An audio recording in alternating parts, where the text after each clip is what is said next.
Hello student, आप लोग का बहुत बहुत स्वागत है हमारे यूट्यूब चैनल एग्जाम बिट्स पे। मैं दुर्गेश प्रताप चौहान और आज इस एग्जाम बिट्स चैनल का पहला वीडियो है और यह समझिए कि एक बहुत ही छोटा परिवार है, ठीक है। और इस फैमिली को इतना बड़ा करना है मात्र कुछ दिनों में, केवल कुछ दिनों में इतना बड़ा करना है कि जो भी स्टूडेंट्स इस फैमिली में जुड़े वह कहे कि ये फैमिली ने ग्रोथ किया हुआ है मात्र कुछ दिनों में। लगभग 1 महीने के अंदर इस फैमिली ने बहुत ज़्यादा ग्रोथ किया है, ठीक है। तो केमिस्ट्री का चैप्टर बहुत ही इंपॉर्टेंट चैप्टर है, जिससे कम से कम 1 आध नंबर का क्वेश्चन तो इंपॉर्टेंट है कि आता ही आता है, ठीक है। तो चैप्टर नेम है हम लोग का रासायनिक अभिक्रिया एवं समीकरण।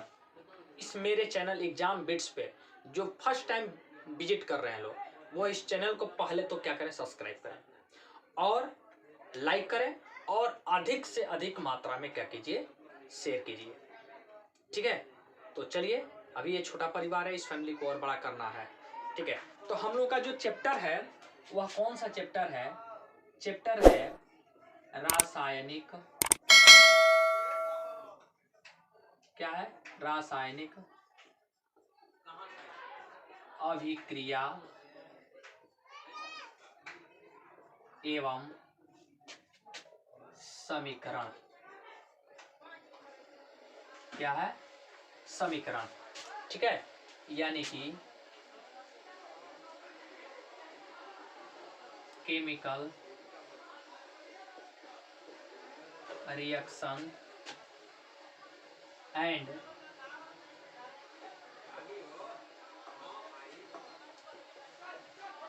इक्वेशंस, ठीक है। तो रासायनिक अभिक्रिया एवं समीकरण ये चैप्टर है। रासायनिक अभिक्रिया, क्या?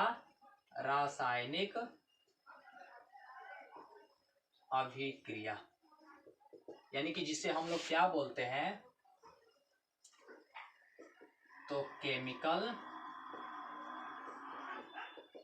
रिएक्शन, ठीक है। केमिकल रिएक्शंस, इसको हम लोगों को क्या करना है, पढ़ना है, ठीक है। चलिए, रासायनिक अभिक्रिया, रासायनिक अभिक्रिया किसे कहते हैं पहले इसको जाना जाए। रासायनिक अभिक्रिया किसे कहते हैं पहले इसको जाना जाए। तो देखिए, परिभाषा हम लोग क्या लिखेंगे, जब देखिए रासायनिक अभिक्रिया जब तक हम लोग नहीं जानेंगे तो रासायनिक समीकरण के बारे में हम लोग नहीं समझ पाएंगे, ठीक है। तो यह जानना है। तो जब एक या एक से अधिक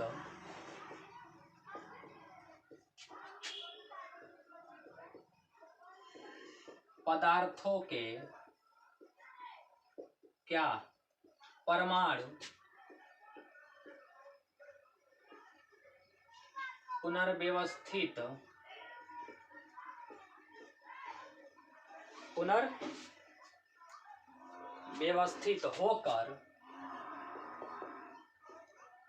होकर एक या एक से अधिक नए पदार्थ का निर्माण करते हैं तो इस परिघटना को रासायनिक अभिक्रिया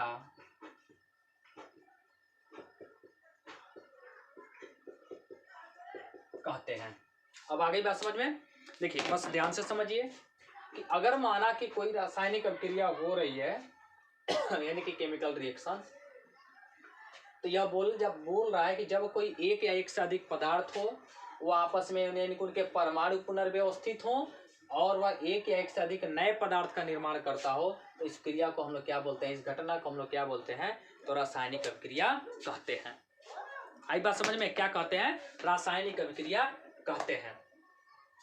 अब इसमें समझने वाली बात है तो जब इसे रासायनिक अभिक्रिया कहते हैं तो कैसे कहते हैं, कैसे क्रिया करते हैं, तो बस ध्यान से देखिएगा। मान लेते हैं कि हम लोगों ने कार्बन, ठीक है, कार्बन को हम किसके साथ क्रिया करा रहे हैं, ऑक्सीजन के।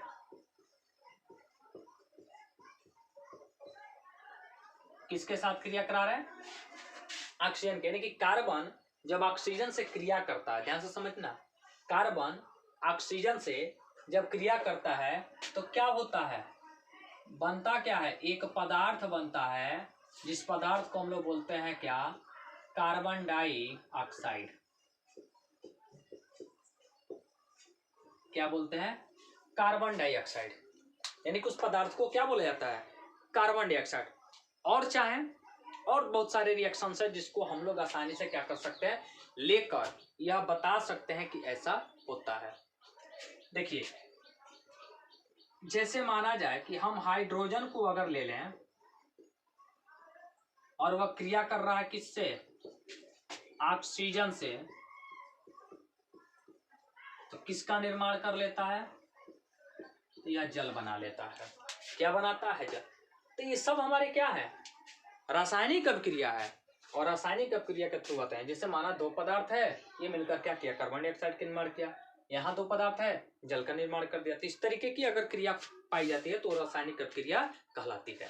अब हम लोग चलते हैं रासायनिक समीकरण किस पर,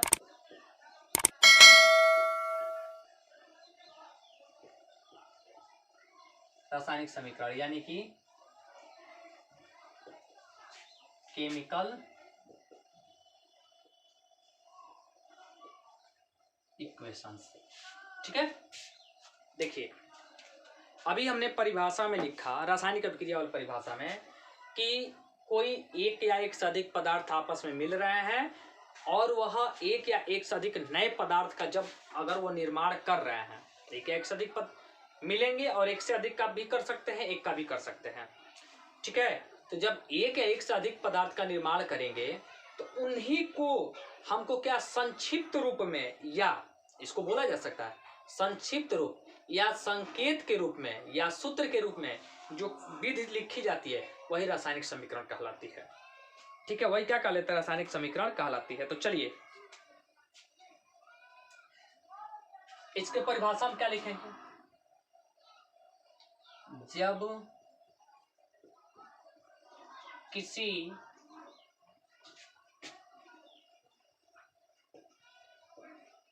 रासायनिक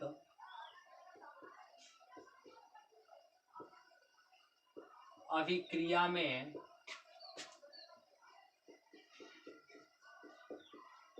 भाग लेने वाले पदार्थ या क्रिया के बाद बनने वाले पदार्थों को सूत्र या संकेतों के रूप में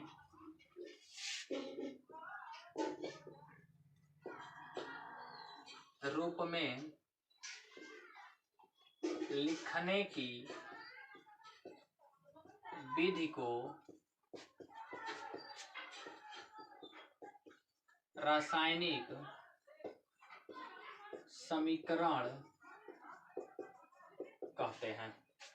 ठीक है, यानी कि जो रासायनिक अभिक्रिया में भाग लेते हैं उन्हीं को सूत्रों के रूप में लिख दीजिए, प्रतीकों के रूप में लिख दीजिए, वही हमारा रासायनिक समीकरण। जैसे अभी हम लोगों ने एक समीकरण हम लोगों ने लिया था जिसमें हमने ये लिखा था कि कार्बन कोई पदार्थ है और वह किसके साथ क्रिया किया है, तो ऑक्सीजन के साथ मिलकर, यानी कि कहा जाए तो क्रिया कर कर वह किसका निर्माण किया है, तो कार्बन डाई ऑक्साइड का।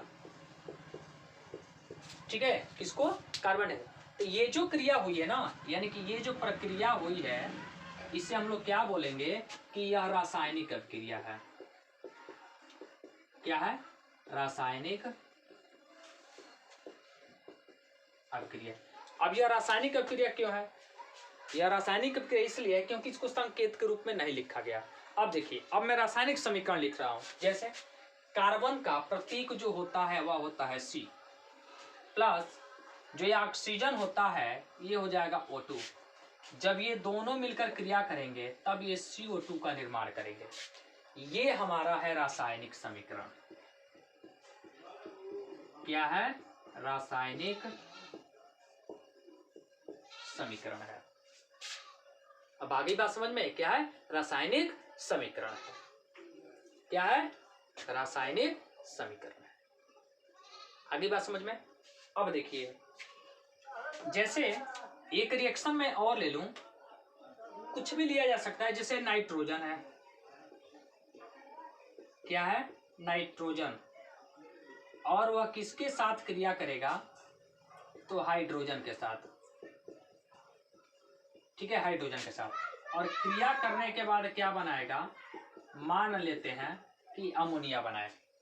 तो ये हमारा है रासायनिक अभिक्रिया है। क्या है? रासायनिक ये अभिक्रिया है। क्लियर?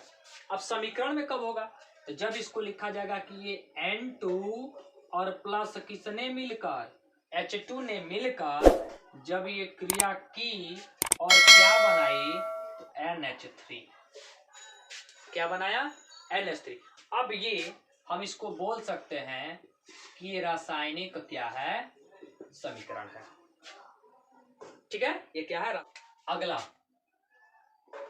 रासायनिक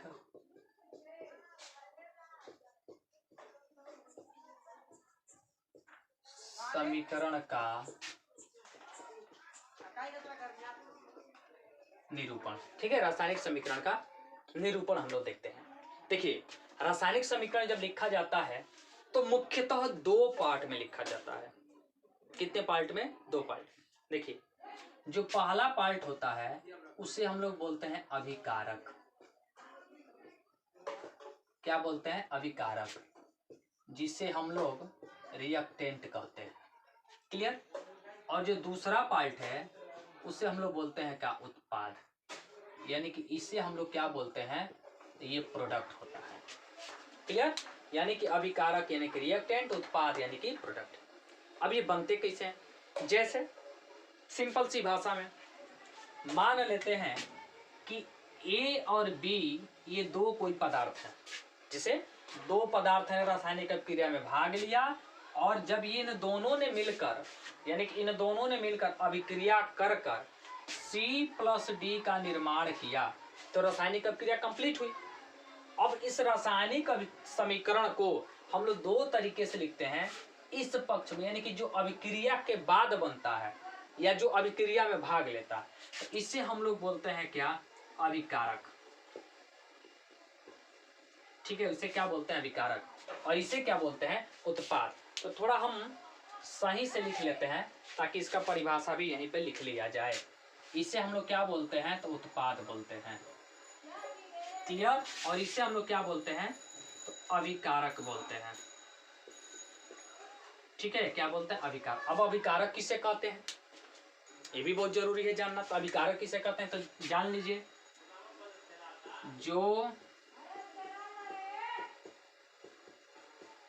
रासायनिक अभिक्रिया में भाग लेते हैं। ठीक है, बस सिंपल सी भाषा में जो रासायनिक अभिक्रिया में भाग लेते हैं। उत्पाद जो रासायनिक अभिक्रिया के पश्चात बनते हैं, यानी कि नए पदार्थ। ठीक है, उसे क्या बोलते हैं? उत्पाद बोलते हैं। जो पुराने पदार्थ होते हैं उसे हम लोग क्या बोलते हैं? अभिकारक बोलते हैं। आगे बात समझ में। रासायनिक अभिक्रिया का निरूपण हम दो तरीके से करते हैं, एक अभिकारक के रूप में और एक उत्पाद के रूप में। तो अभिकारक कौन होता है? जो रासायनिक अभिक्रिया में भाग लेता है। उत्पाद कौन होता है? जो रासायनिक अभिक्रिया के बाद बनता है। तो नोट करें, तब मैं आगे बढ़ूं।